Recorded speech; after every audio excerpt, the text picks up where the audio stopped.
Hello everyone and welcome back to another episode of the Polish Dragon PI Show. Before we get started, I would like to say that I am very honored to have been given an award from the Reader's Favorite, which is International Book Award. My book has won an honorable mention, and the book is The Protectors of the Inner Sanctum, one of the Polish Dragon PI series. And Reader's Favorite is one of the largest book review and award contest sites on the internet and around the world. They have contestants from over a dozen countries, ranging from new independent authors to New York Times bestsellers and celebrities such as the #1 best-selling author Daniel Silva, Jim Carrey, and Henry Winkler. I am so honored and humbled to have won this award. So if you are interested in finding the book, you can find it at www.polishdragon.com, or you can also find it at amazon.com. So let's get back to the show, and we're going to have another adventure of Sam Spade, and this one is going to be the Red Star Caper. So without further ado, sit back, get comfortable as you take a journey back in time, and here we go. The National Broadcasting Company presents The Adventures of Sam Spade, Detective.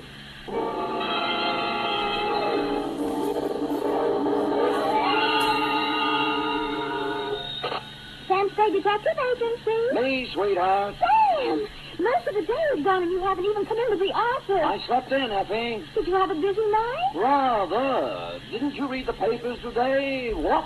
Oh, I've given up reading the papers. They're so full of bad news lately. Well, they're especially full of bad news today, yes. What happened? Oh. Did your bowling team lose again? Effie, I'll thank you not to mention my bowling team in public. It's just a matter of getting a little exercise. And it didn't lose, it won, even without me. It only seems to win when you don't play on it, Sam. Effie, don't forget your position. Sorry, Sam. Anyway, how do we get on this bowling kick? We're supposed to be talking about something else. About last night. Oh, yes.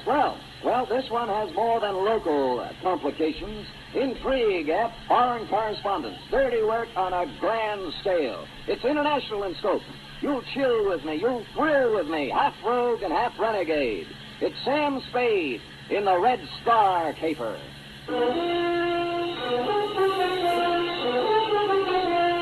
For NBC, William Spear, radio's outstanding producer-director of mystery and crime drama, brings you the greatest private detective of them all in The Adventures of Sam Spade.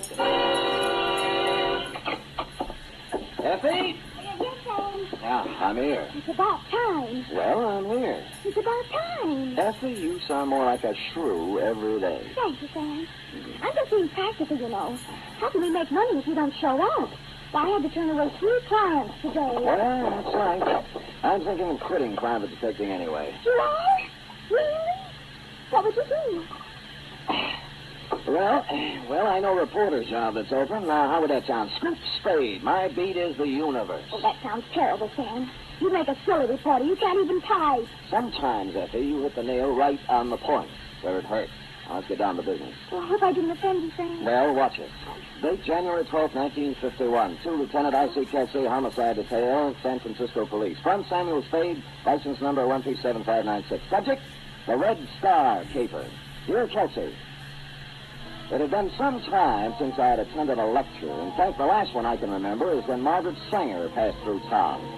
But last night at 8 o'clock, I filed into the Central Municipal Auditorium along with several hundred other people, including college students, newspaper men, professors of political science, the usual curious complement, and a goodly sprinkling of snuffling indigents who welcomed any easy means of escaping the cold winds that whoop through the Mission District at this time of the year. Ladies and gentlemen, it's a pleasure to see so many politically minded faces gathered in this auditorium tonight. To let the world know that so many of us are trying to keep abreast of the fast-moving and sometimes confusing events of our troubled days serves as a graphic example to those who would try to take our liberties away from us, that we are ever alert and that we will continue to defend those liberties.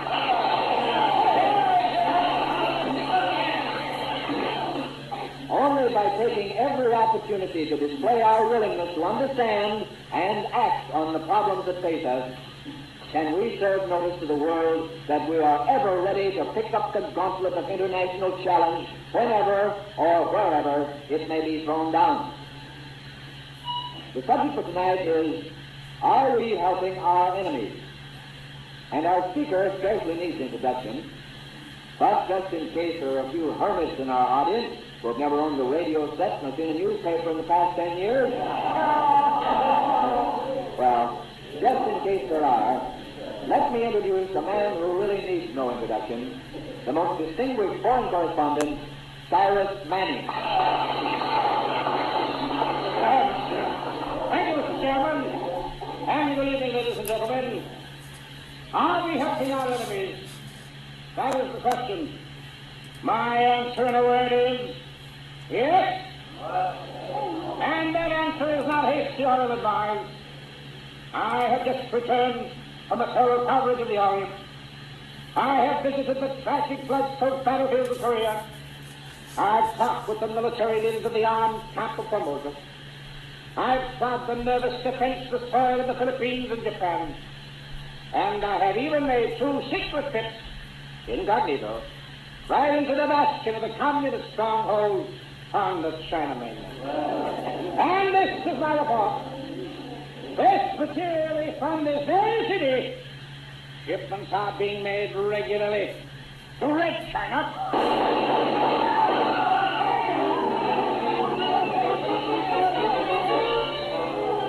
I was sitting halfway up the hall when the lights went out. I cut for a side aisle and raced for the stage. Someone was running for a back exit, and I followed. I was too late. The car had roared out of a back alley and was gone.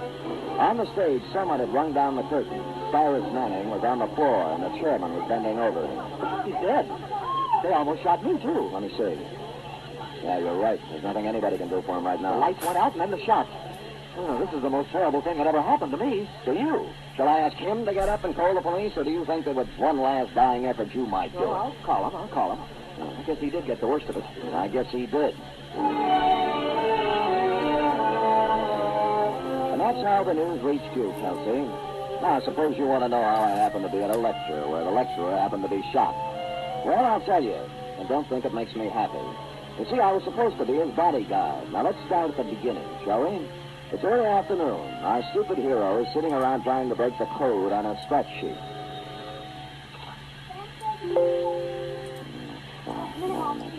Sam, are you in? Oh, only the client, F. Who is it? It's Davis, foreign news editor on the Tribune. No, he probably hasn't confused with Mr. X, but I'll take it. Yeah, Dick? You ever hear of Cyrus Manning, Sam? The foreign correspondent? Yeah, that's the one. He's in town. He got here yesterday. Well, what is it, a benefit? You want me to do card tricks or something? He needs a bodyguard. I don't know anybody else who'd be crazy enough to take the job, so I called you. Oh, gee, thanks. Read the letters to the editor column tomorrow for my reply. I didn't know whether you'd take the job, but I sent him over to see you anyway. Who does he want to be bodyguarded against? Well, I'll let him tell you about it, Sam, but I'll give you a clue. Their home base runs west from the center of Berlin, east to slightly below the 38th parallel. Oh, those people, huh? Well, there are only 200 or 300 million of them. I shouldn't have any trouble. Then you'll take the job, Sam? Who's paying? We are, 50 a day. 60. Haven't you heard of the cost of living index? Yeah, all right, it's a deal. Good. That's one thing, Sam. If you have a good picture of yourself, taken recently, kid, we'd appreciate a copy. Why? Probable. That is, possible obituary. Davis, what are you saying? If I don't see you again, Sam, good luck. I quit. I won't take the job. Davis! Effie! Yes, I'm here. I'm leaving town for a few days. F, look, throw some things in my suitcase in the closet. All right, then. But wait, there's someone here to see you. I don't suppose his name is Cyrus Manning. Did you ever guess, Sam? Oh, it was easy. I just thought of the name of a man I would least like to see. Send him in. Sam, sometimes I just can't understand you. I have the same trouble, F. I'll send him in and forget about the suitcase. I am not going to succumb to hysteria. Are you sure you're all right? Of course I am. In these troubled times, we must keep our heads cool and our powder dry. Well, I try to. I'll send him in. All right. You let him in now, Mr. Manning? Thank you. Well, how do you do, Spade? Sit down. Oh, thank you, old man. You, could you lift up your hat brim so I could see your face and maybe even take off your trench? Yeah, I never take them off, Spade. Oh? There's the mark of my profession. Oh. The life of a foreign correspondent isn't his own, you know. I might do a stop to Berlin or Siberia in a matter of minutes. Sometimes I even sleep in these clothes. Well, you know that. I wore this trench coat when I interviewed Hitler. When I stood knee-deep in water on the shores of the Philippines. Next to MacArthur. Why, the commandant of the prison camp didn't dare take it off of me when I was captured by the Chinese guerrillas. And when Mussolini... Would you care for a drink? See? Yeah. Thank you, sir. I see you pouring deep. Well, here's the crime. No, Spade, no. Just a minute. I never drink without first offering special toast. Offer. Oh, may the great white wings of the thunderbird stretch lightly over your grave. A literal translation of an old Tibetan toast. Swell. Well, of course, it probably loses something in the translation. It's good to get back to the States for that real liquor. I'm getting tired of sake and Korean moonshine. I didn't know they had time to make it. Well, let's get down to business, Spade. This is my problem. I have been no respecter of censorship or official red tape. That's why I've scored some of my biggest news beats. I take it you're working on one now. Oh, the biggest. Did you know that material is being shipped out of San Francisco to the Chinese Communist forces? Stuff that they are even now using against us on the battlefield? Well, no, I didn't, but I could believe it. Well, for weeks now I have been tracking down the truth, documenting the facts, ferreting out the cover-ups, the lies, the falsehoods. Good for you. Tonight I'm giving a lecture at the Central Municipal Auditorium. Press representatives from every newspaper and syndicate will be there. Of course. I'll give the general outline of my revelations, and it'll hit every newspaper in the country. Then, when the public's appetite is whetted, I'll publish the specific details in the Tribune the following day, and we'll score a clean scoop. I see, and you feel somebody's gunning for you. I know they are. Anybody specific? I'm not at liberty to name names just now. But after I give my first lecture tonight, it might be tricky for me. Well, the Tribune's hired me, and I'll do my best. I've been in tight spots before, Spade, but my duty is clear before me, and I'll not shirk it. I won't need you before the lecture, but immediately after your services will be appreciated. Well, why don't I stick with the starting right now? Now, after the lecture will be 2 minutes. You know best. They think I'm afraid to talk, but I guess I'm going to give them a surprise, huh? Yeah? One that they can read in their morning newspapers, huh, Spade? Yeah? Yeah?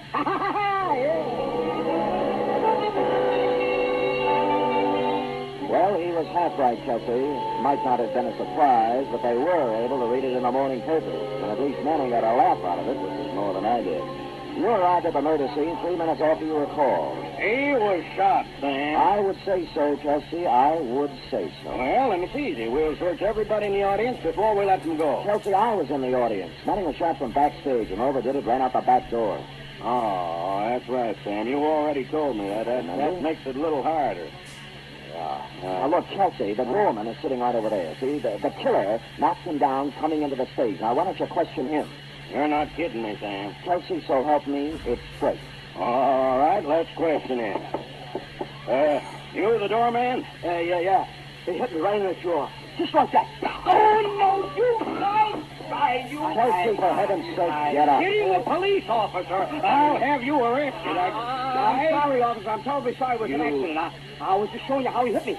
Oh, all right. But when you come to the shooting part, you be careful. Well, the door opened and a big man barked through, see? And before I could open my mouth, he hit me. And I fell flat on my back. Did you got a good look at him? No, all I saw was a tattoo on the back of his hand.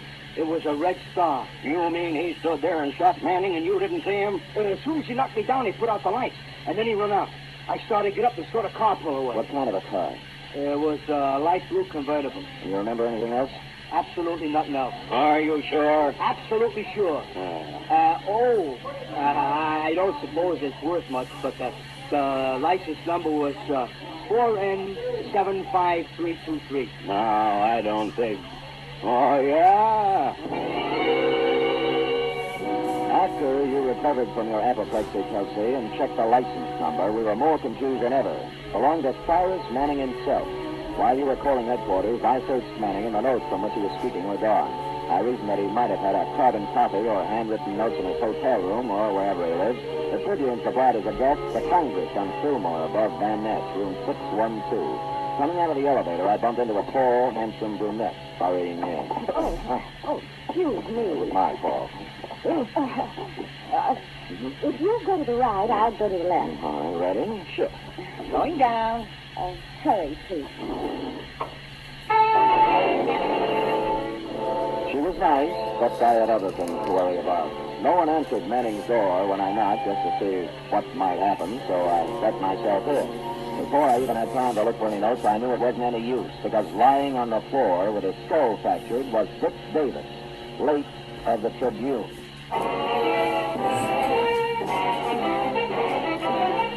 You are listening to the weekly adventure of radio's most famous detective, Sam Spade.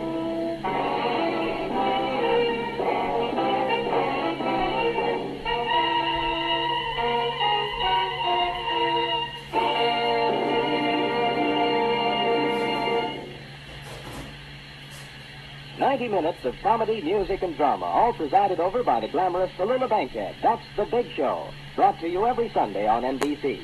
This Sunday's Big Show features such bright stars as Jack Carter, Jimmy Durante, Louis Calhern, Martha Ray, and many more. Plus music by Fran Warren and Meredith Wilson's chorus and orchestra. It's The Big Show. And Sunday over most of these NBC stations also means a one-hour adaptation of a famous play or story by Theater Guild on the Air. This Sunday's Theater Guild production is Philby, starring Rex Harrison and Teresa Wright.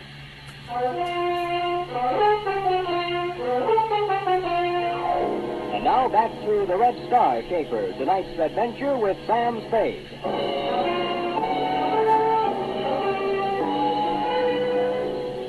Cyrus Manning's room had been worked over thoroughly. There were no notes lying around which described the activities of anyone sending war material to the Chinese communists. The only pertinent piece of evidence was the corpse of Britt Davis. I didn't call your office right away, Kelsey, because I wanted to get out of there and begin asking some questions before the tale was told. Strangely enough, in a man's hotel room, there were many items that belonged to a woman, clothes, makeup, and so on. And they recalled to mind the girl I bumped into getting out of the elevator. And this recalled to me the elevator operator. I seen her coming up and down a few times. I don't know who she is. You know Manning when you saw him? Yeah, I knew him, the celebrities. But I can't remember like everybody. Was the girl ever with him, if you remember? Well, not that I remember. Do you recall a short, dark, thin man coming up, name of Davis? They don't pay me to remember the people. I just get paid to take them up and down. And not very much either. Will this help you remember anything? What $10 will do for your memory? A thin, dark man went up about 8:30. Didn't see him come down, though. He was alone. Good memory. Did anyone else in the elevator tonight stick in your mind? The only guy I can remember is one who didn't look like he belonged here. Big. Had a pockmarked face. Huh? Oh, and on the back of one hand, he had a red star tattooed. Manning was going to reveal something about materiel being shipped to China. Shipped was the word I'd overlooked.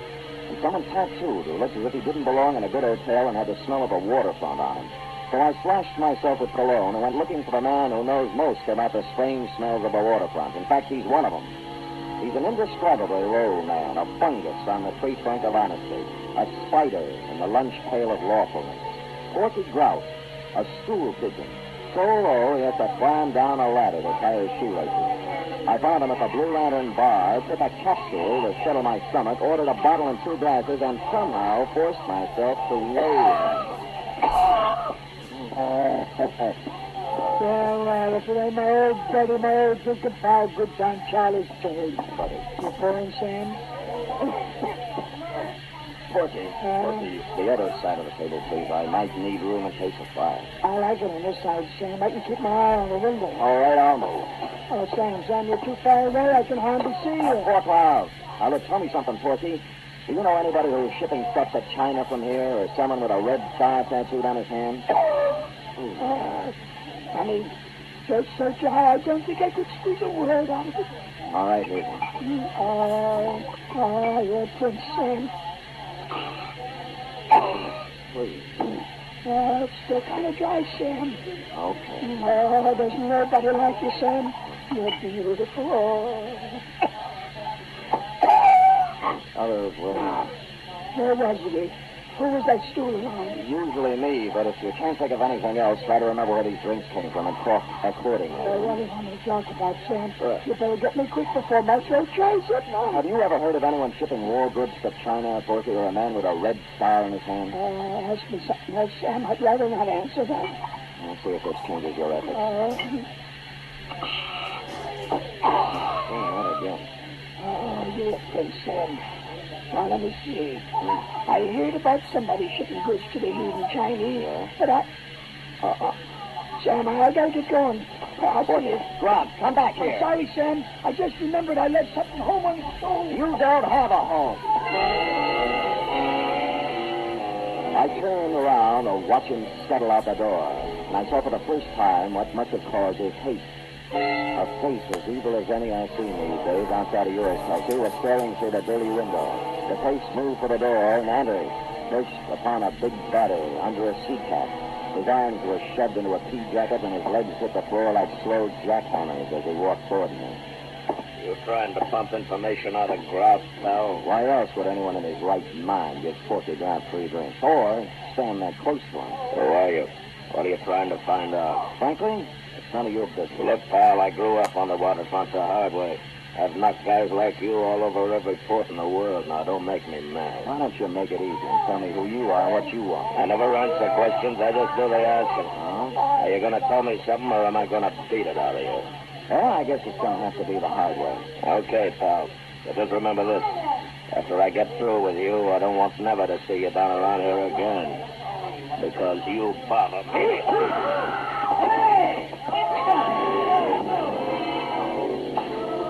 Now we come to the embarrassing part of my report, Kelsey. I did everything I usually do, but this time it didn't work. Now I know how those other puppies I batted around for the past few years feel. But all was not lost. There was a crashing right hand coming in from the side that did the damage. And it hit me right under my good eye. And on the back of that hand was tattooed a big red star.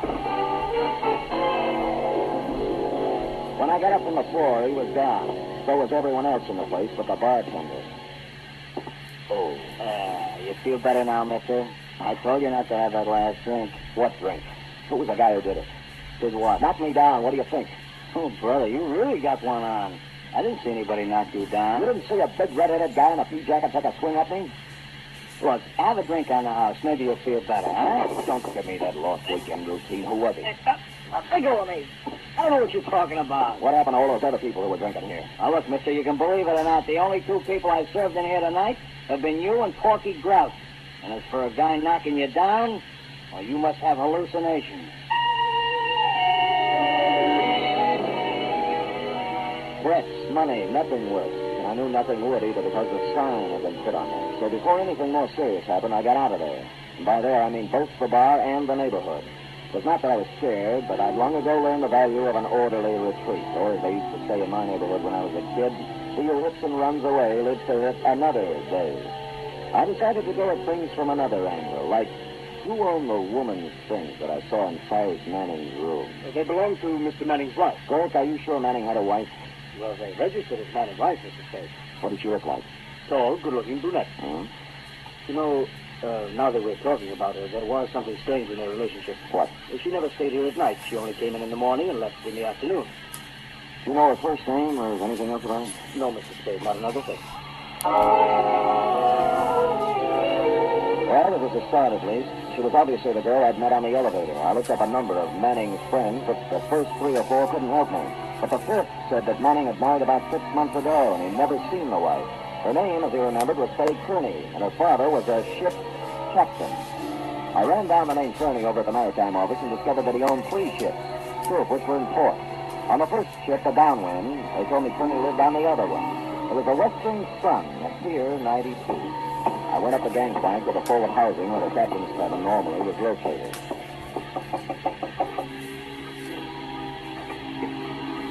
Yes? Faye Kearney, Yes, who are you? remember me from the Congress Hotel, elevator, 6th floor? I'm not sure. Well, perhaps I should have told you Mrs. Cyrus Manning. Why didn't you come in? Sam Spade. I was hired as a bodyguard for your husband, but I got there too late. Yes. Everybody did. Mostly me. Oh, please don't cry just yet. Why do you say mostly me? I might have done something about it. Why were you running out of the hotel? I found Mr. Davis. Yes. You any idea who did it? Yes. Who? The sunset motel star. Who was that? Me, I suppose. Yeah, I'm really responsible. I caused the whole thing. The whole thing. She poured her misery out over my shoulder, and then she told me the whole story. She had met and married Cyrus Manning secretly against her father's will. When he found out, he took her aboard one of his ships and kept her prisoner. While she was aboard the ship, she found out what her father was doing, carrying essential war materiel to communist China. So somehow, smuggled the information to Manning. She did, and the arrangement was that they were going to trade the information for her father's blessing on their marriage.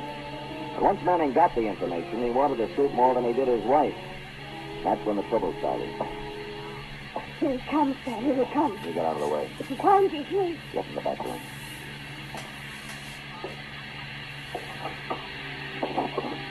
What are you doing here? Just came to pay your visit. You should have learned your lesson the first time. This time it's for keeps, Sam. That's the way I feel.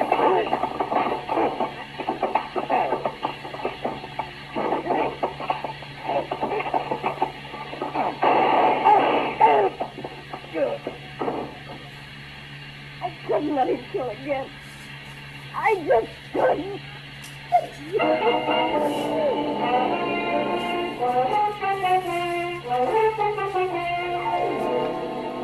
Period. End of report. Did he die, Sam? Was a matter of seconds, Beth. Oh, Sam. All that poor girl wanted was love. And look what happened to her. Her father. Yeah. You were the only witness, Sam. You think she might try to kiss the evidence with talk to Sam? I'm tempted, Effie. I'll say that much. Now, go type that up. Oh, Sam, I will.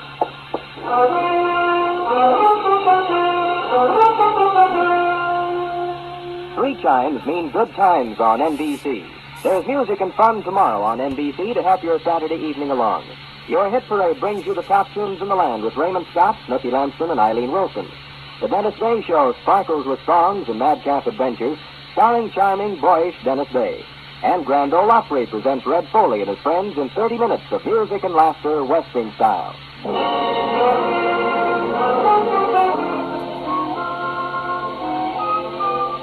Here it is, Sam. Believe me, I didn't enjoy typing it at all. I didn't expect that you would have. As a matter of fact, it surprised me that you enjoy any of them. Well, I never liked the killing part, Sam. Huh? But sometimes you're the funniest people for clients, and when I write down the things they say, I can't help it. Well, if it makes you happy, I'll try to get more comedians for clients. In the meantime, you'll have to suffer along on whatever dregs of humanity the winds of fate blow into my office. Sam! Hmm? That was absolutely poetic. The winds of fate. Oh, it's nothing. I expect to appear in the next edition of Bartlett's Familiar Quotations. Now, would you like to hear one of my longer attempts at poetic phrasing? Oh, yes, Sam, I'd love to hear it. Oh, good. This is called cigar. A cigar isn't far from a large cigarette in the raw material it employs, but the smoke is no joke, if you haven't learned yet, for it weeds out the men from the boys. Oh, Sam, that's wonderful. Yes, You ought to be able to sell that to someone. Becky, I can't even sell me. Give me another one, Sam. All right. There was a young girl with a heart as big as the wheels on a cart. At the end of the day, she always would say... Good night, Sam. No. Good night, sweetheart. Oh, Sam, you're wonderful.